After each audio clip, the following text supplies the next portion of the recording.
Hi everyone, welcome to my YouTube channel. ನಾನು ಸಿಂಪಲ್ಲಾಗಿ ಇವತ್ತು ಸೊಪ್ಪು ಚಟ್ನಿ ಮಾಡ್ತಾಯಿದ್ದೀನಿ. ದಂಟು ಸೊಪ್ಪು, ಮೆಂತ್ಯ ಸೊಪ್ಪು, ಸ್ವಲ್ಪ ಪಾಲಕ್ ಸೊಪ್ಪು ಹಾಕ್ಕೊಂಡಿದ್ದೀನಿ. ಇದು ಚಟ್ನಿ ಮಾತ್ರ, ಬೇಳೆ ಏನೂ ಹಾಕಂಗಿಲ್ಲ.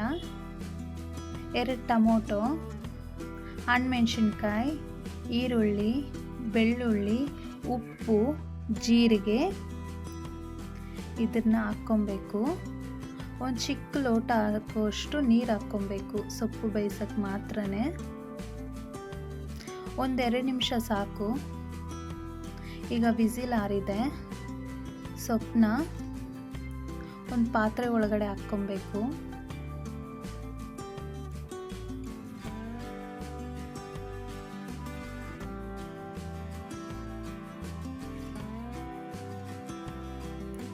ಇದು ತಣ್ಣಗಾಗಬೇಕು.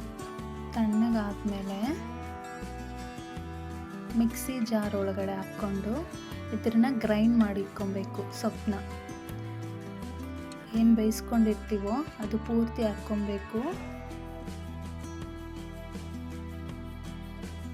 ಈಗ ಒಂದು ಪ್ಯಾನ್ ಒಳಗಡೆ ಎಣ್ಣೆ, ಸಾಸಿವೆ, ಈರುಳ್ಳಿ, ಕರಿಬೇವಿನ ಸೊಪ್ಪು ಹಾಕ್ಕೊಂಡು ಇದನ್ನ ಹುರ್ಕೊಬೇಕು. ಒಂದು 5 ನಿಮಿಷ ಸಾಕು ಹುರ್ಕೊಂಡ್ರೆ. ಒಗ್ಗರಣೆ ಹಾಕಿರ್ತೀವಲ್ಲ ಅದರಿಂದ ಹುರ್ಕೊಬೇಕು ಇದನ್ನ.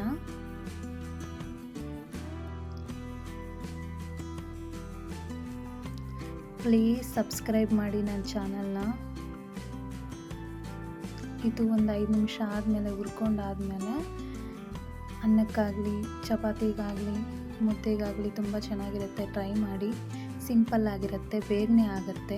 ಸೊಪ್ಪು ಚಟ್ನಿ ಬೇಳೆ ಏನು ಹಾಕಂಗಿಲ್ಲ ಅಲ್ವಾ, ಈಸಿ ಆಗುತ್ತೆ. ಈಸಿ ರೆಸಿಪಿ ಇದು, ಟ್ರೈ ಮಾಡಿ. Please subscribe my YouTube channel. Thank you for watching. Thank you so much.